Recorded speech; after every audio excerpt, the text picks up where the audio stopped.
E como é que você foi chegar na Trace?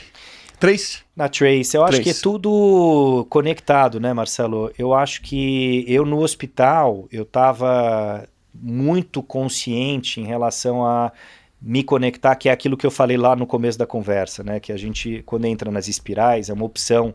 Você, não importa o quão profunda seja a espiral, às vezes até no campo negativo, né?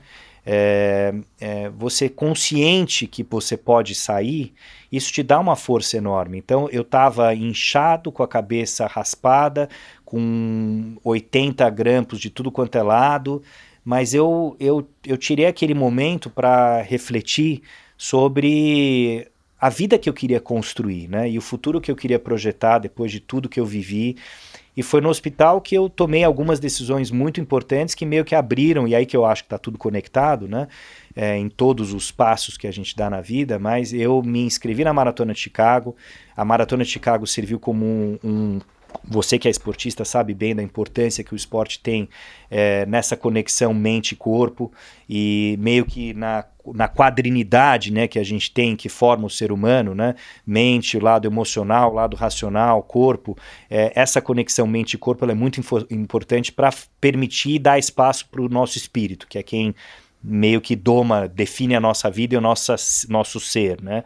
E o esporte foi fundamental, o esporte me salvou, porque eu saí do hospital em condição, quer dizer, catastrófica, né? E foi a motivação de saber que eu queria um ano depois correr a maratona que me deu a energia para chegar e começar a me recuperar fisicamente, né? Então eu corri a Maratona de Chicago em outubro de 2019. Eu fiquei muito feliz. Eu fiz um treinamento super rígido, super disciplinado. Eu fiz no tempo que eu me programei fazer exatamente to the minute, né? É mesmo? No minuto. Então, assim, aí você vê que a importância de uma combinação de resiliência com disciplina e a força que o esporte te dá. E eu me inscrevi na Singularity do hospital. E você se inscreveu na maratona e na Singularity? E na Singularity. E aí, porque eu sabia que eu ia estar melhor, né? Então eu me inscrevi, era novembro, eu me inscrevi na Singularity de março, né, no Executive Program. E foi na Singularity que eu conheci o cara que tinha sido CMO da Coca-Cola na Europa, que quando eu contei o que eu queria fazer no Brasil, tá, ele falou, pô, eu acho que eu tenho um cara que você vai conhecer, que você vai gostar. Porque ele tenta entrar no Brasil há 14 anos, é um francês martinicano negro, que criou um ecossistema de cultura afro-urbana, que é preponderante na África subsaariana, é um grupo de mídia, né, muito conectado à música, que usa a narrativa e a música e o entretenimento como instrumento de empoderamento do jovem urbano periférico, né? E isso era início de 2019. E eu falei, é isso que eu quero fazer. Esse é o problema grande que o Brasil tem. O Brasil... Você já tinha essa consciência? Já. O Brasil é o principal país negro fora da África, é o segundo maior país negro do mundo depois da Nigéria. Eu já tinha consciência, por tudo que eu testemunhei e vivi a vida inteira, da ideia do racismo estrutural, mas eu não sabia o que era. Eu só tinha intuição, e eu aprendi com todas as pessoas que eu conheci, das mais brilhantes, né, nesses últimos 3 anos, né, tanto que trabalham comigo, como que estão no ecossistema, né, de tudo que a gente faz. Eu aprendi muito o problema e a realidade da ideia do racismo estrutural no Brasil, né. E isso foi antes dos movimentos de conscientização. Mas aí, conectado como eu estava há 10 anos vendo tendências e vendo os movimentos de transformação do tecido social global, eu sabia que isso era inexorável. Então eu sabia que o Brasil, sendo um dos países mais idiosincráticos do planeta, né, passava por essa transformação necessária, né?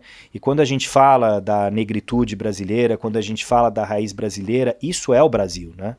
Então, e quando a gente vê que a base da pirâmide, né, e a população mais pobre, mais carente, é mais carente de oportunidades, né, é a população, aí a base da pirâmide é predominantemente, majoritariamente formada por pessoas negras, isso é inaceitável, né?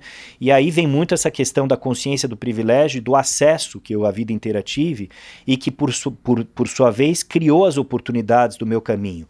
Não se trata de eu ser uma pessoa brilhante, nada disso, se trata dos caminhos e oportunidades que eu tive, né? E são muitas as pessoas brilhantes no país inteiro inteiro, que por falta de oportunidade, por falta de desenvolvimento cognitivo até, por de repente não ter tido do 0 a 6 a educação que merecia e deve ter, por não ter tido o caminho desenhado do jeito que é, o jeito que tem que ser, né? Não aconteceu. E aí quando você vê isso, passa, então a questão do racismo estrutural passa pelo problema e projeto de país que a gente quer ter. Né? Total. Então o Brasil, se conscientizar disso, vai ser o país que sempre almejou ser. E essa consciência, se todo mundo tiver, né, é transformadora. Então foi assim que nasceu a ideia. De que forma vocês pretendem impactar esse problema? Porque ainda existe um lado da população brasileira que nega isso, que acha que o racismo não é estrutural. Então acho que tem um grande problema de educação aí, que as pessoas precisam tomar consciência do problema, né? Eu acho que assim, acho que tá um pouco hackeando o sistema, né? A Trace, ela veio com a ideia de mostrar histórias maravilhosas, com a ideia de só no Trace Trends, e a Trends muito pela minha conexão com a WGSN, né? Então, muito em função de mostrar tendências de empoderamento da base, né? Mostrar para o jovem que ele pode tudo. Então a gente só começou a relatar e contar histórias incríveis, todas conectadas com empreendedorismo, com música, com arte, com moda. Então, tudo aquilo que a periferia deveria almejar, ser e ter, né? Então, você está dando uma referência para quem vive... Uma referência positiva. Porque muitas vezes... Alcançável, né? Porque quando olha para você, talvez não seja alcançável, porque você estudou fora, ou eu, que tive nossos privilégios, né? Não conecta tanto, né? Então, mas a gente começou a mostrar as histórias de conexão, as histórias de estímulo, de reflexão, e que você pode chegar e ser exemplo, né? Então, e isso foi antes dos movimentos de conscientização, né? Então, mas como eu falei, a gente sabia que isso ia acontecer, né? O AD tá falando de racismo estrutural há 15 anos, o Danilo Lima, que é o head da Trace Academia, é um dos negros mais influentes do mundo e fala isso há sei lá quantos anos, décadas, entendeu? Se conectou lá na USP, lá com os movimentos de transformação, tal, com o Educafro, tal.